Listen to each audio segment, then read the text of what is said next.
కరీంనగర్ జిల్లా చొప్పదండి మండలం రుక్మాపూర్ గ్రామంలో కాటన్ జిన్నింగ్ మిల్ పొల్యూషన్ అనుమతులు, విలేజ్ అనుమతులు మరియు దానికి నాలా కన్వెన్షన్ కూడా లేకుండా రన్ అవుతుంది, నడుపుతున్నారు అని చెప్పి ఈరోజు ప్రజావాణిలో బస్వన్న వచ్చిండు. బసవరాజు వచ్చి ప్రజావాణిలో దరఖాస్తు తిరిగి ఇవ్వడం జరిగింది. అనేక సంవత్సరాలు కూడా గత కొన్ని సంవత్సరాలుగా ఆ జిన్నింగ్ మిల్ పైన దరఖాస్తులు ఇస్తూనే ఉన్నాడు. మరి ఆ సమస్య పరిష్కారం అయిందా, ఏమైంది అనే విషయాలు బసవన్న మనతో ఉన్నాడు, మాట్లాడదాం. నా ఏమైంది, ఈరోజు కూడా మళ్ళీ దీనిపైన దరఖాస్తు ఇచ్చినావు. ఇది గత కొన్ని సంవత్సరాలుగా 2021 నుంచి కూడా దీనిపైన దరఖాస్తులు ఇస్తున్నావు. దీనిపైన హైకోర్టులో కూడా కేసు వేసినట్టుగా తెలుస్తోంది. అసలు ఏంటి విషయం, ఏం జరిగింది? రుక్మాపూర్ రోడ్లు ఇండ్లకు ఆనుకొని ఒక 200 మీటర్ల తహసీల్దార్ రిపోర్ట్ ఇచ్చాడు. అక్రమంగా ఎలాంటి పర్మిషన్ లేకుండా సుబ్రహ్మణ్యం కాటన్ జిన్నింగ్ పెట్టిండు. తర్వాత అదే పేరు మార్చి ప్రభుత్వం నుంచి 5 కోట్ల సబ్సిడీ తీసుకొని దానికి ఆలబెట్టిందని చెప్పి మళ్ళొక శివ అని పేరు మార్చుకుని ఆ డాక్యుమెంట్లు కూడా ఉన్నాయి నా దగ్గర. ఆ డాక్యుమెంట్ పెట్టుకొని మళ్ళీ శివ అని 10 కోట్లు 20 కోట్లు సబ్సిడీ తీసుకొని దానికి చేసారు. అవి తీసుకొని నేను కలెక్టర్ గారికి కంప్లైంట్ 2016లో చేస్తే దానికి అన్నీ ఉన్నాయనంటే అవి లేవు అని ఇచ్చారు. ఇచ్చినాక నేను హైకోర్టులో మళ్ళీ తహసీల్దార్ ఎంక్వైరీ చేసి క్లోజ్ చేయమనంటే తహసీల్దార్ రద్ద 2016లో 18లో దానికి నాలా లేదు, పొల్యూషన్ లేదు, నాలా కన్వర్షన్ ఆర్డీఓ నుంచి అనుమతి తీసుకున్నట్టు సుబ్రహ్మణ్యం ఎలియాసు అది శివని పెట్టి 1 మిల్లు 2 మిల్లులు పేర్లు పెట్టుకొని నడిపిస్తారు. దీన్ని కలెక్టర్ గారికి కార్యాలయం పంపిండు. తర్వాత మళ్ళీ ఆర్డీఓ నుంచి క్లోజ్ చేయమని అన్నవాళ్ళు, తీసేయమని అన్నవాళ్ళు. ఆర్డీఓ గారు కూడా మళ్ళీ లీటర్ పంపిండు తహసీల్దార్ 2018లో పంపినాక దాన్ని ఇంతవరకు ఏ చర్యలు తీసుకున్నానంటే వీళ్ళు తీసుకుంటలేరని మన హైకోర్టులో కేసు చేసిన WP 4618 కేసు నంబర్. దాన్ని ఎత్తే రిట్ పిటిషన్ ఎత్తే దాంట్లో ఏం చేశారు, అప్పుడు సుప్రీంకోర్టుకు పోయిన హిమ కోహ్లీ గారు అప్పుడు చీఫ్ జస్టిస్ ఉంటే ఆ మిల్లుకు ఎలాంటి పర్మిషన్ లేదు అనే ఉద్దేశం కొరకు ఆమె కేసును పక్కకి పెట్టి పెండింగ్లో పెట్టి ఆ మిల్లును క్లోజ్ చేయమన్నాడు. దానికి వాటికి 1 మిల్లుకు 2 మిల్లు ఒక మిల్లు నడిపించుకుంటూ 2 మిల్లుల పేరు పెట్టి సబ్సిడీ ప్రభుత్వం నుంచి. దానికి నాలా కన్వర్షన్ ఆర్డీఓ తోటి అనుమతి లేదు. దానికి పొల్యూషన్కి సంబంధించిన ఎలాంటి పేపర్ లేవని తహసీల్దార్ గారు రిపోర్ట్ ఇచ్చారు 18లో. దాన్ని బట్టి కేసు వేసిన వాళ్ళు ఆ కేసును బట్టి కాగితాలు ఇస్తే అప్పుడు DPO గారు ఉండి వాళ్ళ దగ్గర పైసలు తీసుకొని అవి లేవని మళ్ళీ ఈమె DD పద్మావతి గారు మొన్న ఆర్వి కర్ణన్ కూడా రాసిండు. ఆర్వి కర్ణన్ పోకముందు ఇక్కడ ఉన్నప్పుడు కలెక్టర్గా ఉన్నప్పుడు ఇప్పుడు స్టేట్కి పోయిండు, స్టేట్లో పోస్ట్ చేస్తాడు. అయినా కూడా దానికి ఎలాంటి లేవు అనేది DD పద్మావతికి అన్నీ ఉన్నాయని సబ్మిట్ చేసింది. ఇప్పటిదాకా మళ్ళీ కలెక్టర్ గారు గోపి సార్ ఉంటే యాక్టివ్గా ఉండే, మంచిగా ఉండే. ఎందరో కలెక్టర్లు మారారు. ఇప్పుడున్న ప్రెసిడెంట్లీ కలెక్టర్ గారికి కూడా దరఖాస్తు ఇచ్చిన వాడిని తీసేయమని అడిగి చెప్తానన్నారు. కానీ ఇంతవరకు ఏ మిల్లుతోటి 1 మిల్లు పేరు పెట్టి 2 మిల్లులు నడుపుతాం. దానికి నాలా లేదు, పొల్యూషన్ లేదు. నివాస గృహాలకు 200 మీటర్లు అని వాళ్ళు తహసీల్దార్ ఇచ్చాడు. నివాస గృహాలు 180 మీటర్లు అని వాళ్ళు రాసి ఇచ్చిందని 200 నివాస గృహాలకు, చెరువు కుంటలకు 200 మీటర్లు. దానికి ఉండాలంటే దాని డస్ట్ రూమ్లు ఉండాలి. కాటన్ మిల్కు డస్ట్ రూమ్లు ఉండాలి. డస్ట్ రూముల్లో ఏవి లేవు. ఇచ్చాక మొత్తం ఆ జిన్నింగ్ అయిన వాళ్ళే పత్తులు విడబోసి దుమ్ము ధూళి మొత్తం గాలిలో వేసి తొబంటి పోయేటోళ్ళకు రోడ్డు పక్క పడినాయి. తొబంటి పోయేటో కళ్ళకు పడితే అడ్డమ్మడి యాక్సిడెంట్లు అవుతున్నాయి. మళ్ళీ ఊర్లో కూడా అనారోగ్యం దుమ్ము శ్వాస పీల్చుకునేటప్పుడు లోపలికి పోతుంది.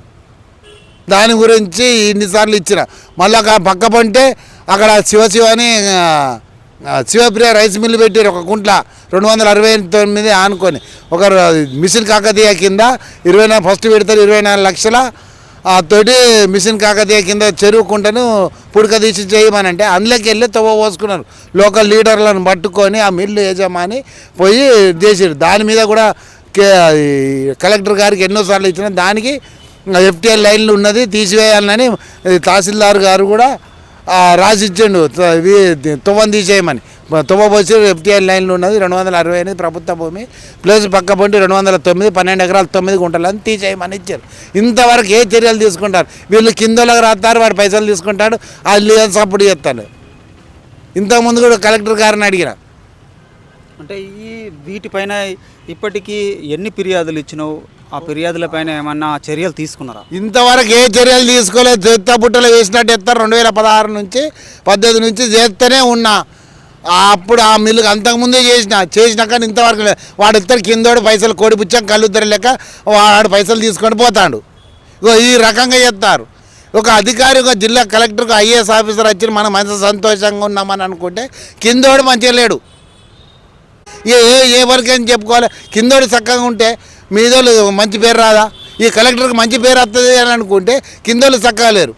అంటే పై అధికారులు చర్యలు తీసుకోమని చెప్పినప్పటికీ కూడా అంటే కింది స్థాయి అధికారులు చర్యలు తీసుకుంటలేరంటావా? కింది ఛాయ్ అధికారులు వాడు కోడి పుచ్చం కళ్ళుద్దరు లెక్క 10 రూపాయలు ఇస్తే 10 తీసుకుంటాడు. మళ్ళీ లక్షలు వేలు వస్తానే వాడు తీసుకొని తింటాడు. ఎదెత్తగా కాటన్ మిల్లు నడుపుతాడు. ఒక పేరు మీద 2 మిల్లులు పెట్టి వాడు ఇండస్ట్రీస్ పెట్టడానికి ఇండస్ట్రీస్ ఎట్లా పర్మిషన్ ఇచ్చాడు?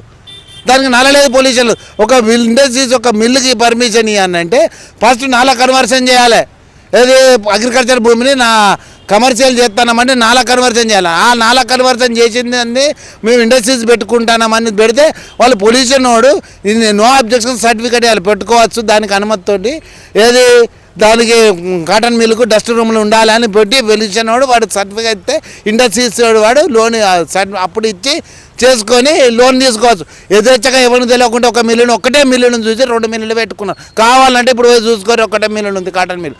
ఇక పేపర్లో ఒక మిల్లు శివ అని పెట్టి సుబ్రహ్మణ్యం అని 2016లో అది పెట్టిండు కాలిపోయిందని చెప్పి మళ్ళీ శివశివన్ అదే మిల్లుడు అదే ప్లేస్లో వీటి మీదనే 3 ఇంక్రిమెంట్లు పంచాయత్ సెక్రటరీ కట్ చేసినప్పుడు ట్రైనింగ్ కలెక్టర్ ప్రవీణ మేడం వచ్చినప్పుడు కలెక్టర్ 3 ఇంక్రిమెంట్లు కట్ చేసి సర్టిఫికేట్ కూడా ఉంది. అంటే ఆ టైంలో అగ్ని ప్రమాదం జరిగితే పేరు మార్చుకొని ఉండొచ్చు కదా?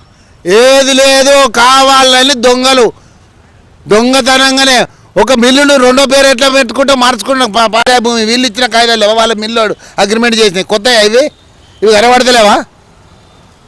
ఇవి కనబడుతున్నాయి కాయిదాలు. ఇప్పుడు నేను కాదు హైకోర్టులో కూడా చీఫ్ జస్టిస్ చేయలేదా? ఓకే, ఇది మిల్లు ఎన్ని సంవత్సరాల నుంచి నడుస్తుంది? 25 ఏళ్ళు 30 ఏళ్ళ దాటి అయితే దొంగతనంగా పెట్టుకొని నడిపించుకుంటారు.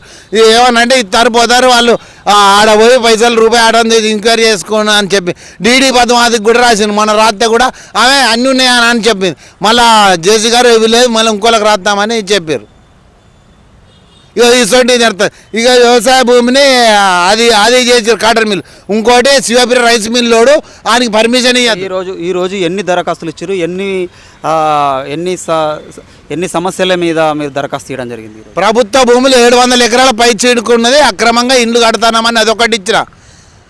అది అక్రమంగా ఇల్లు కట్టి కూల్చివేయాలి అని ప్రభుత్వ భూములు కాపాడుర్రి అని చెప్పి ఇచ్చినాం. వాళ్ళకి ఎలాంటి లేవు. తర్వాత ఈ కాటన్ మిల్తో ఇచ్చిన కంచిన పాడిందే పాట పాస్వాన్ల పాట అయిపోయింది. వాళ్ళకి అదే తత్తాను పోతాడు అనేది వీళ్ళకు ఉన్నది. ఇప్పటికైనా ముఖ్యమంత్రి యువకులు కార్యదీక్షాపరులు మంచిగా ఉన్నాడు. యువ రక్తం తెలంగాణ వచ్చిన కాడి నుంచి అంతకు ముందు కూడా భారతదేశం స్వతంత్రం రాకముందు ఇంత చిన్న వయసులో ముఖ్యమంత్రి చేయాలి. గౌరవనీయులైన ముఖ్యమంత్రి మంచి వ్యక్తి మంచిగా ఉన్నాడు. అంతే చేస్తాడు మంచి చేద్దామనే ఉద్దేశం కొరకు మేము అనుకుంటున్నాం. కానీ ఇప్పుడు ప్రజావాణి పెట్టుకున్నది ప్రజలైన మా కొరక అక్రమార్కులు అండా ఉన్న అధికారుల కొరక అని రాసిచ్చిన ఇవన్నీ. దాని మీద కాటన్ మిల్లు మీద ఇచ్చిన అది శివపురి రైస్ మిల్ అక్రమంగా చేసి ఇవి చేసారు. తర్వాత ఇది ప్రభుత్వ భూములు కాపాడమని ఇచ్చిన. అంటే ప్రభుత్వ భూములు ఇరిగేషన్ వాళ్ళకు కూడా చెప్పిన ఇరిగేషన్లకు చెరువు కుంటలు కూడిపి చేశారు. అలాగే మట్టి తీసుకుపోతారు కూడిపెత్తారు. మిషన్ కాకతీయ 24 లక్షలు పబ్లిక్ ప్రాపర్టీ కదా, అందరిది నాది కూడా భాగ్యస్వామే కదా. మొత్తం కూడిపేసి చేసారు. మొత్తం కూడిపోయారు. మళ్ళీ ఇంకా మట్టి తీసుకుపోతారు. అది విద్యార్థి ఎందుకు పెట్టారు? జాతీయ ఉపాధి హామీ దయవాటి చేసి మిషన్ కాకతీయ పెడితే ఇవన్నీ చేద్దామనంటే ఈ రకంగా చేశారు. ఇంతవరకు ఎవరు ఏ యాక్షన్ తీసుకుంటలేరు. అత్తన పోతాన బస్సు అత్తని పోతాడు అన్న కింద అయిపోయింది.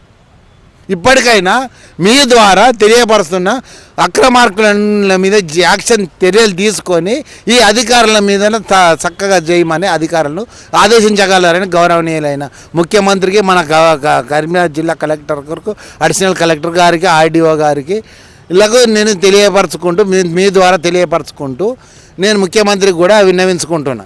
అక్రమార్కులకు అండ ఉన్న అధికారులను సస్పెండ్ చేయాలి. ఇది గత 2 దశాబ్దాలకు పైగా ఆయన పోరాటం జరుగుతోంది. ముద్దసాని బస్వరాజ్ అని ఆయన పలు సమస్యల మీద కూడా అక్కడ చొప్పదండి నియోజకవర్గం నుంచి రుక్మాపూర్ కావచ్చు మరి అన్ని మండలాల నుంచి కూడా ఎక్కడైనా ప్రభుత్వ ఆస్తులకు భంగం కలిగితే ప్రభుత్వ ఆస్తులు కబ్జాలు జరిగితే కూడా వెంటనే వాటిపైన స్పందించి సంబంధిత అధికారులకు తెలియపరుస్తూ ఉంటాడు. సో దానిపైన అనేక కొన్ని సంవత్సరాలు అంటే 2 దశాబ్దాలకు పైగా ఆయన పోరాటం జరుగుతూ ఉంది.